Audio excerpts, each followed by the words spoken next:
warahmatullahi wabarakatuh. Hari ini saya akan melakukan konseling kelompok. Konseling kelompok adalah suatu bentuk konseling yang melibatkan sekelompok orang yang memiliki masalah atau kebutuhan serupa. Konseling kelompok hari ini saya menggunakan pendekatan fokus solusi berbasis terapi atau FSBT.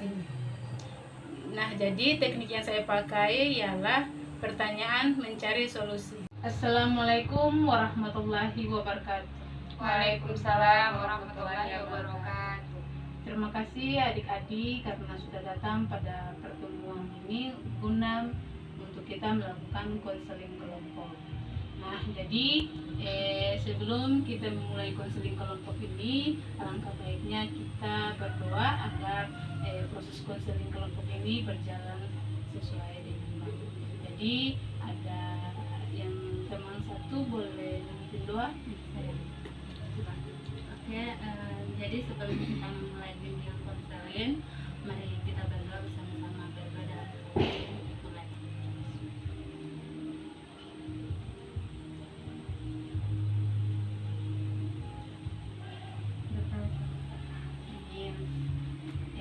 Dari adik-adik, apa yang sudah pernah ikut konseling kelompok?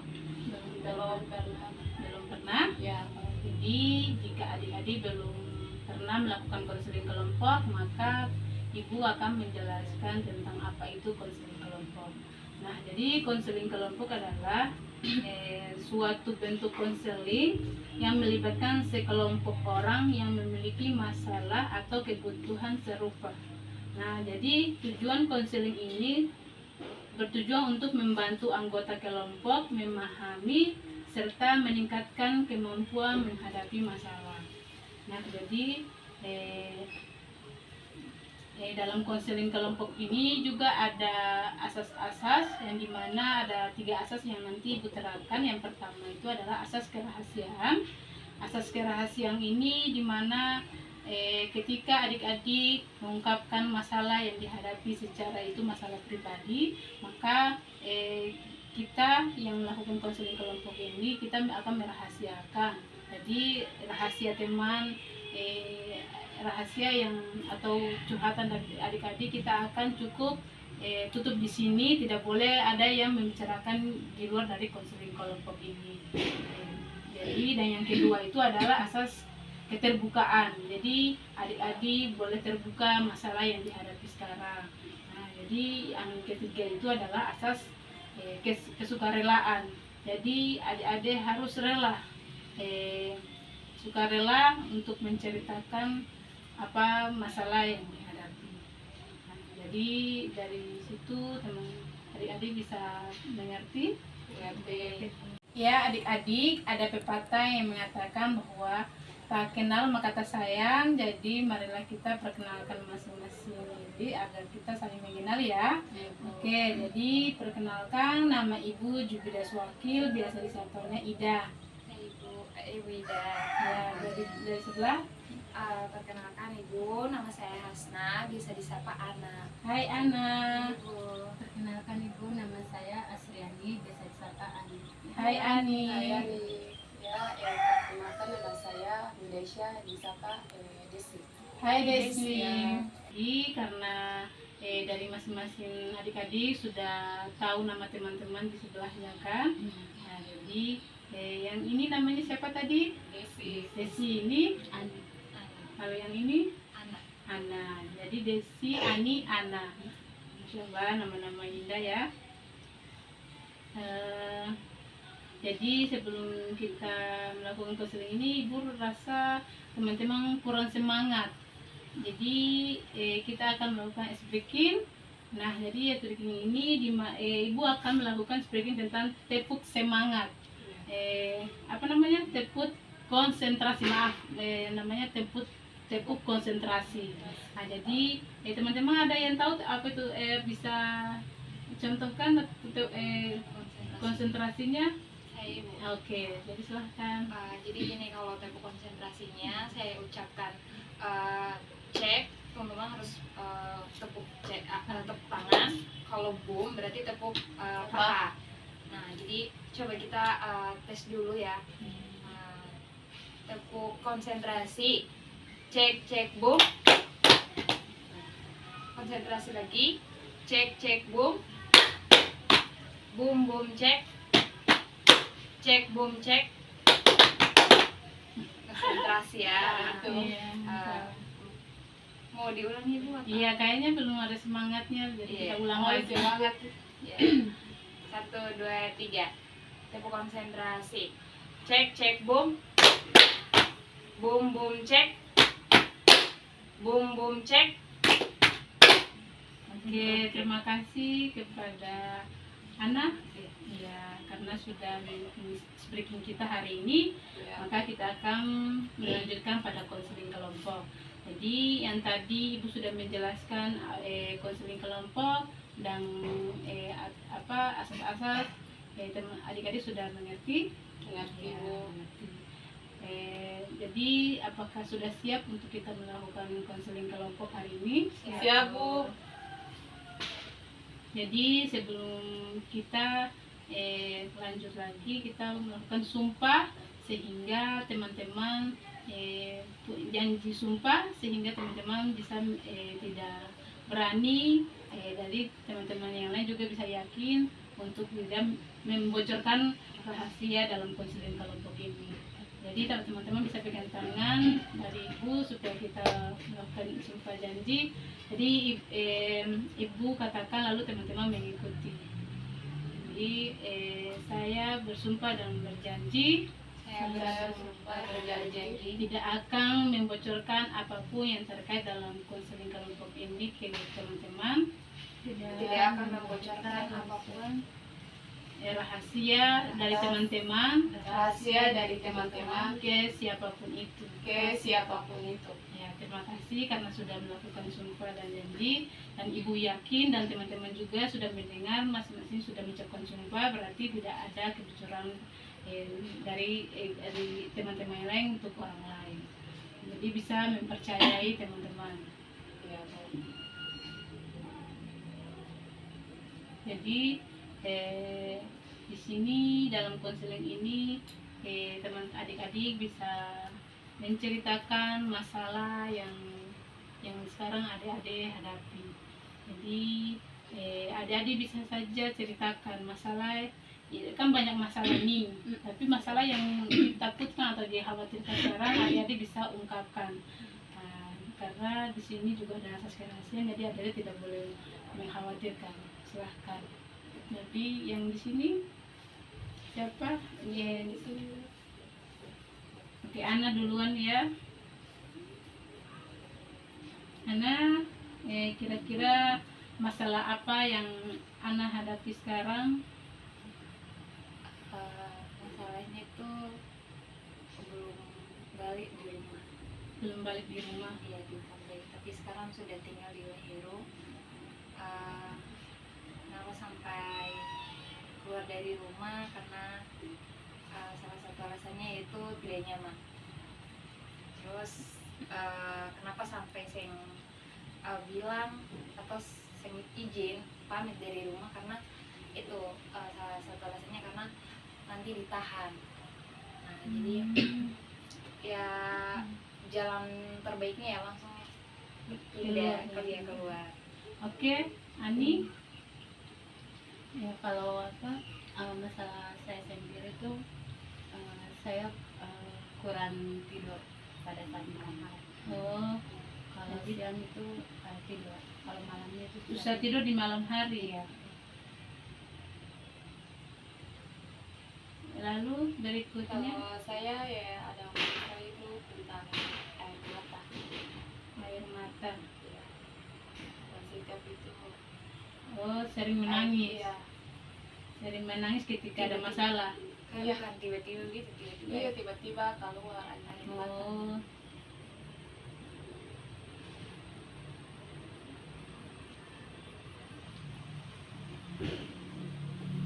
Oke, jadi dalam konseling kelompok ini kita akan membahas satu masalah. Nah, jadi dari teman-teman setujunya untuk kita hari ini bahas masalah yang siapa ini yang duluan yang kita bahas. Yang dari Ana belum belum balik di rumah karena keluar dari rumah tanpa seizin. Nah itu, jadi karena saya mau izin, karena takutnya kalau diminta izin saya diizinkan. Iya. Nah lalu untuk Ani masalahnya tentang susah tidur, sedangkan Desinya itu tentang tiba-tiba air matanya keluar, itu masalah ya Desi sekarang. Jadi dari masalah teman-teman yang mana yang kita harus bahas sekarang? Ani dulu Kak. Kenapa Ani duluan? Ya, Alasannya? karena kalau menurut saya ya, untuk masalah misalnya masalahnya Rika itu kan, salahnya saya itu masih bisa tuh nanti di lain waktu baru dibahas. Tapi kalau untuk masalahnya ini karena ini salah satu dari bentuk kesehatannya dia juga, jadi harus dibahas dulu. Mungkin ada solusi untuk bisa diselesaikan dari dia masalah ini. Jadi bagaimana? Mau dibahas masalahnya Ani? Ani kira-kira mau masalahnya kita bahas hari ini? Iya. Nah, jadi kita kesepakatannya dalam pertemuan sesi konseling kelompok ini kita membahas masalahnya Ani, berarti masalahnya Desi sama Ana kita kunci ya, kita kunci nanti kita akan membahas lagi di pertemuan berikutnya. Jadi masalah yang sekarang ini yang Ani boleh ya bertanya, kira-kira itu kapan Ani mengalami hal susah tidur? Dari kemarin-kemarin sampai sekarang Kira-kira berapa lama? udah kayaknya 1 bulan lebih. 1 bulan lebih. Nah, jadi itu akibatnya kenapa? Nggak tahu juga sih, memang kayak malamnya tuh tiba-tiba tidak bisa tidur. Apa yang terjadi sehingga ini kurang nyaman dalam tidur? Jadi kan sering tidur siang kan, jadi malam itu susah tidur. Apa yang dilakukan Ani saat malam hari sehingga Ani susah tidur? Sering nonton HP, nonton TikTok. Dia nonton HP. Jadi Ani nonton HP sehingga ketika tidur itu susah karena sudah terfokus pada HP. Nah, jadi kira-kira menurut dari Ana ada yang bisa ditanyakan? Gini, Ani selain dari dampaknya HP terhadap Ani yang mengganggu tidurnya Ani, apalagi selain HP? Maksudnya kegiatan malam nih misalnya, mungkin selesai makan, terus apalagi yang dibuat selain HP? HP aja. HP aja. Iya. Berarti dampaknya besar, dampaknya hanya HP saja. Nah, itu sih pertanyaannya. Jadi dari Desi apa yang bisa ditanyakan, kenapa Ani susah tidur? Ada yang ditanyakan? Kalau menurut saya ya, Ani kenapa ya bisa tidur, maksudnya di malam hari itu dampaknya di mana? Nggak tahu juga sih, tiba-tiba malamnya tuh nggak bisa tidur. Malamnya kadang nggak bisa. Apakah hal yang bisa? Kenapa? Yang ditanyakan Desi, kenapa Ani bisa seperti itu? Nggak tahu, tiba-tiba kan malamnya tuh nggak bisa tidur kan, sering tidur siang kan, jadi malamnya tuh cuman nonton HP doang kan, jadi nggak bisa tidur. Itu aja sih. Jadi ada solusi pendapat Untuk masalahnya Ani nih. Iya.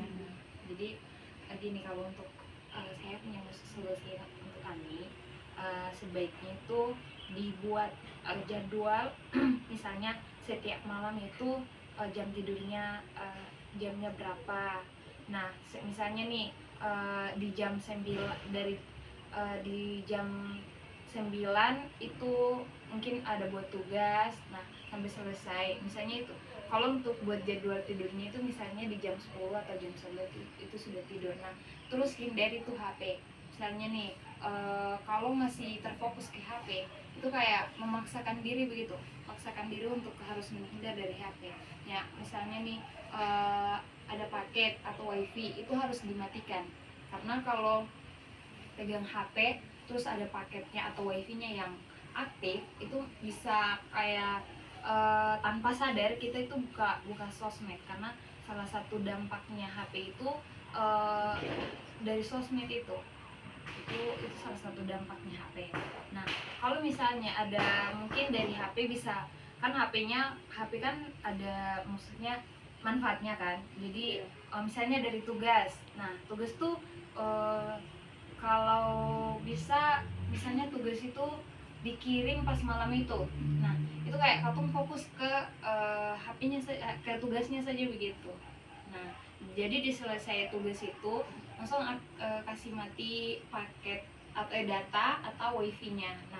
Nah, dari situ bisa kayak selesai kasih mati itu langsung tanpa sadar kamu bisa tertidur gitu. Salah satu. Pokoknya intinya tentukan jadwal tidurnya. Nah, HP juga ada notif, ada aplikasi atau ya ada notif yang dimana HP itu bisa mengingatkan kita untuk tidur. Maksudnya alarm. Iya, kayak alarm begitu, semacam alarm. Jadi kalau kita pegang HP terus tiba-tiba ada notifnya yang keluar, waktunya untuk tidur. Nah, itu yang harus dibuat di HP-nya kita, biar kita bisa teringat begitu. Oh, ini sudah jamnya kita untuk tidur. Nah, itu salah satu solusi. Ya, terima kasih Ani. Ana Ana. sudah berikan solusi untuk Ani ya, dari untuk Desi, apa ada solusi untuk masalah yang dihadapi Ani?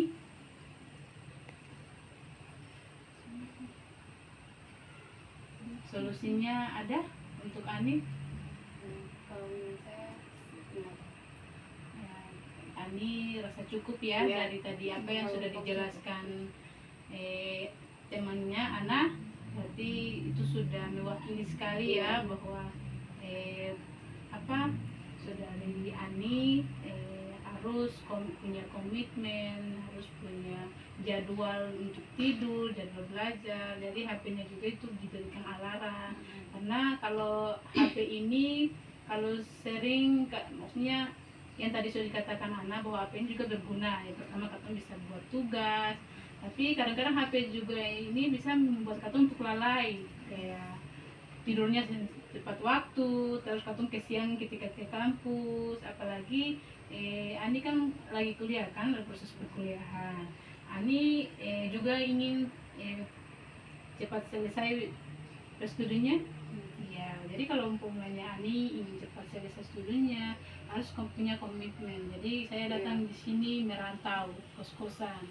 Jadi saya harus tekun pada apa yang saya sudah datang, niatnya untuk datang ke sini untuk kuliah, kita harus kuliah. Karena kalau umpamanya kita terlalu terabaikan HP ini, untuk kita harus gunakan dia sampai HP memanfaatkan kita lah begitu, kayak apa namanya, kita dipergunakan dengan baik, dia bisa membuat kita membuat kita untuk tidak fokus pada apa yang kita sudah rencanakan gitu. Nah, jadi dari tanggapannya Ana dan Ibu, komitmennya untuk Ani ke depannya seperti apa? lebih ke mengatur waktu sih, mengatur waktu juga.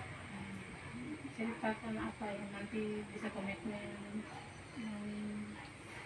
Contohnya kalau kan saya yang tidurnya kan jam 9 kan, berarti saya harus mengatur waktu tidurnya jam 9, jadi bisa tidur tepat waktu. Ya.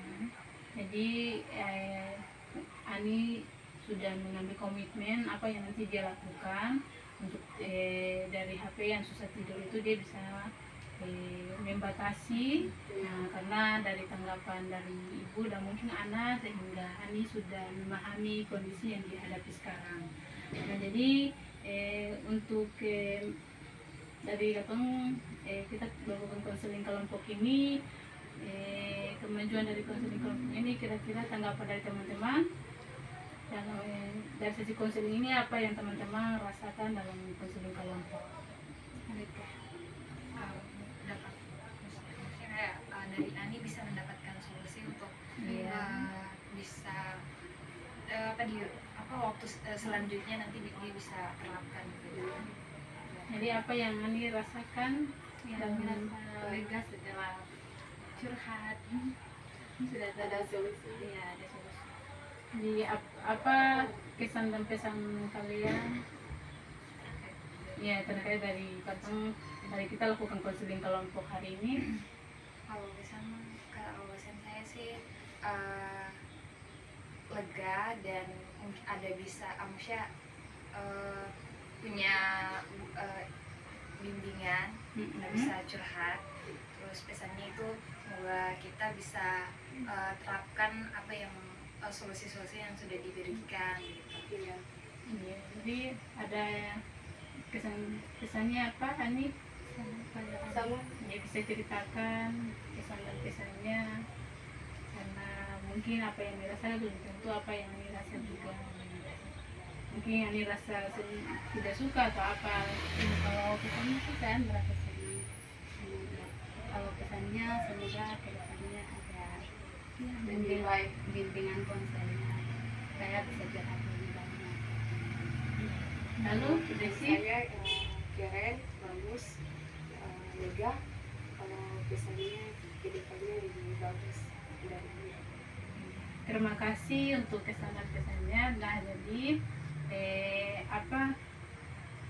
dari Desi dan Ana kan punya masalah tadi, kita kan masih kunci ya. Jadi masalahnya Ani sudah dibahas dalam sesi konseling kelompok hari ini. Jadi apa kita akan melakukan konseling kira-kira berapa minggu ke depan untuk kita bisa ketemu?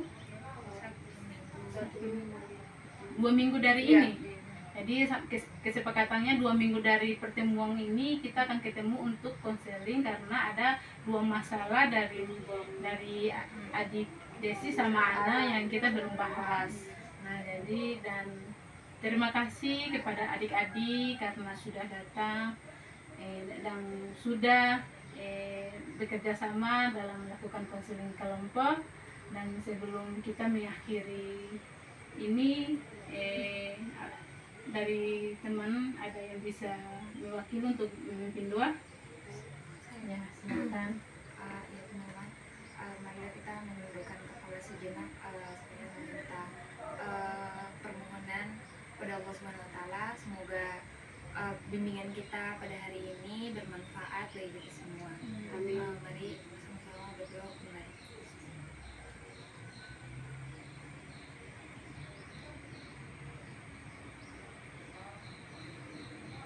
Doa selesai. Ya, terima kasih Ana sudah datang. Terima kasih.